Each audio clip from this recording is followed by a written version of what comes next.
Welcome, Age of Vintage Society. Today we will talk about Shirley Temple's spouse. Who was Charles Alden Black, the man behind Shirley Temple? Make sure to watch the video until the end and leave your thoughts in the comments. If you are new here, join our wonderful community by subscribing to the Age of Vintage channel. Charles Alden Black, marine expert or the man behind Shirley Temple? How Charlie Black met Shirley Temple was one of those chance meetings in life that might well not have happened but for the surf conditions that day in Hawaii. In 1950, Mr. Black was living in Honolulu and, by his own admission, was spending more time on his kapok and mahogany longboard than he was in the offices of such firms as Castle & Cook and Dole Hawaiian Pineapple. One day he called a buddy and said he'd been invited to a cocktail party, but wanted to check the surf conditions first. His friend, whose offices had a view of the sea, looked out the window and said it was pretty flat. Go to the cocktail party. Mr. Black did, and met the woman who would become his partner for the next 55 years.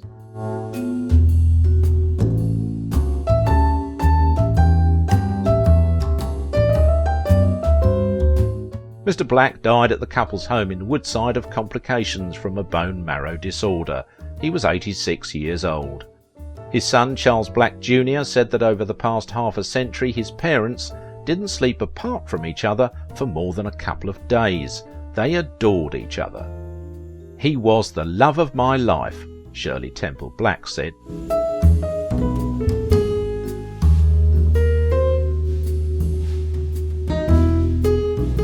When Shirley Temple married Charlie Black in December 1950, she was 22 years old and known worldwide as the most famous child star of the age. Mr. Black was 31, the son of the president of Pacific Gas and Electric Company and a veteran of the war in the Pacific. In the eyes of the world, he was the man who married Shirley Temple. How he dealt with this sudden immersion into someone else's fame, historically a treacherous situation for many, was remarkable, his son said. "My own view is that the man was entirely centred," Charles Jr. said.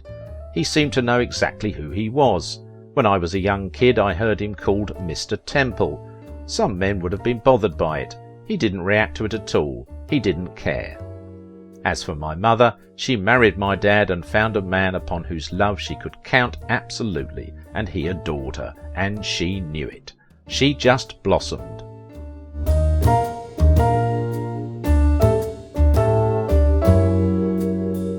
Mr. Black was born in Oakland. He descended from John Alden, one of the Mayflower Pilgrims, and the Cherokee Indian chief Oconostota, his family said. He was raised in San Francisco, educated at the Hotchkiss School in Connecticut, and got his bachelor's degree from Stanford University in 3 years. He joined the Navy in 1941 and as an intelligence officer in the Pacific made more than 100 PT boat patrols, the same kind of patrol for which President John F. Kennedy was storied. He also served as a scout behind enemy lines in Indonesia. Among several medals, he was awarded the Silver Star, one of the nation's highest for valour.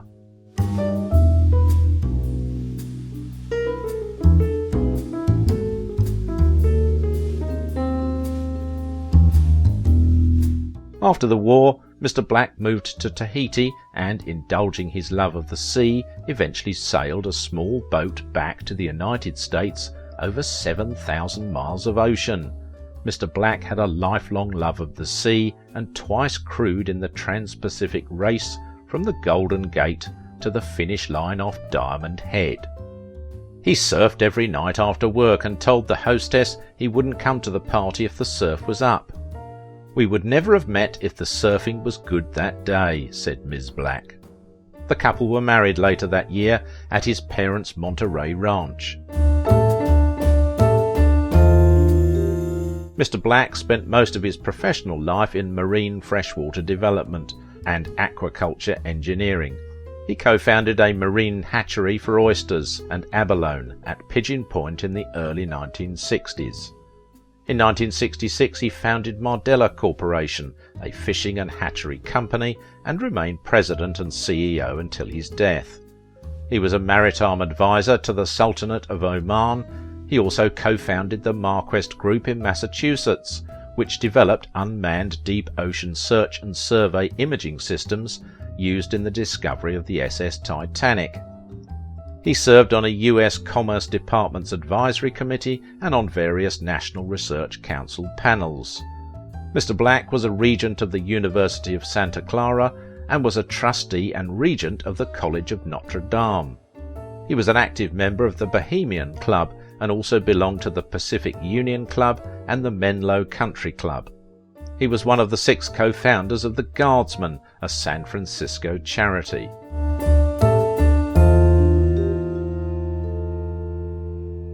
In 1950, while living in Hawaii, he met Shirley Temple at that cocktail party.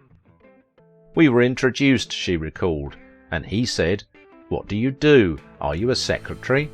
I said, "I can't even type, I make films." He wasn't too sure what I did. It was very refreshing to me, a handsome guy who wasn't interested in Hollywood or anything about it.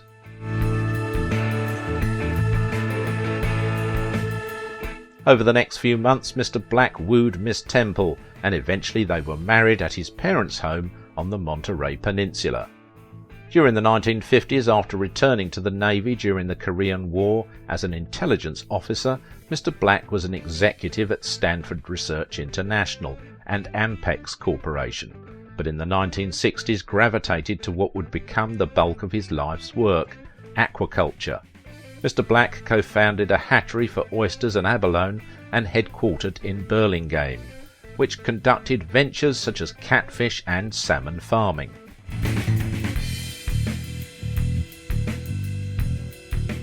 But Mr. Black apparently kept his hand in the world of spies, according to his son. Sometime in the 1970s he was involved with the operations of Glomar Explorer, the deep ocean drilling ship that was chartered by the CIA to attempt to raise a sunken Soviet Gulf II ballistic missile submarine, which had sunk in 17,000 feet of the Pacific Ocean in 1968. Mr. Black was also involved in his wife's career as a US diplomat. In 1969, Shirley Temple Black was named by President Richard Nixon as a member of the US delegation to the United Nations.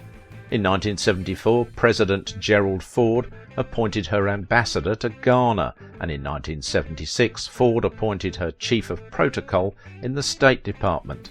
Mr. Black accompanied her on these assignments.